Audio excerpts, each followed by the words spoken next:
Both the city and the state are pushing forward with plans to battle Hawaii's homeless crisis. The governor's leadership team on homelessness just released findings from a homeless survey. There's lots to talk about, and including a new shelter. KITV4's Andrew Pereira is live at a potential site tonight. Andrew.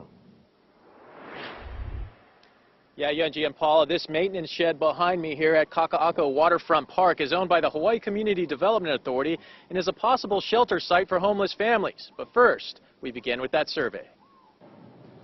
Down on their luck and living on the streets. A survey this month by the Kalihi Palama Health Center and Waikiki Health details the money troubles among Kaka'ako's homeless. The average monthly income for a single adult is $320 and $587 for a family household. As you can see, this is really not enough money to be able to sustain somebody in a household in Hawaii at this time. 293 individuals were surveyed, and of those, there were 169 single adults. There were 31 family households at the time of the survey, and nearly 36% of those who took part do not have a picture ID or other form of identification.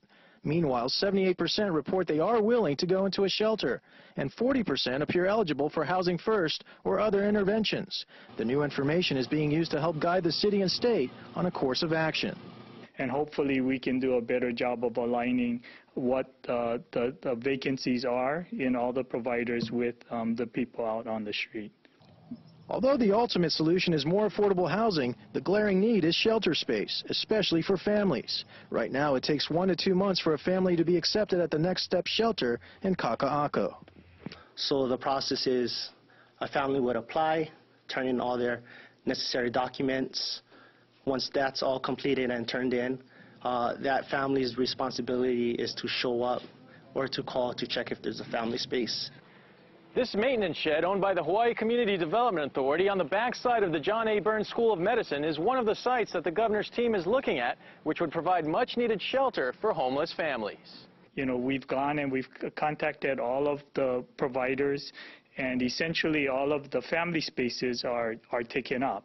Since announcing the creation of his leadership team on homelessness July 27th, members have fanned out across Oahu to identify possible shelter sites. We have already started to identify roughly 3 to 5 different state facilities and lands between Kaka'ako and Wapunapuna that we have been drilling down on for the past few weeks and will continue to do so that we can increase shelter and transition space options.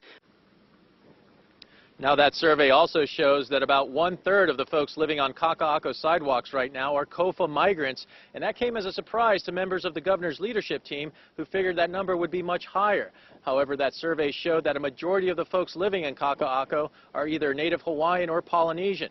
Now, just last week, the new HCDA board nixed an idea to have this shed become a seagull preschool, so we'll have to follow the developments as the state considers making this a shelter for homeless families. Reporting live in Kaka'ako, Andrew Pereira, KITV4 News.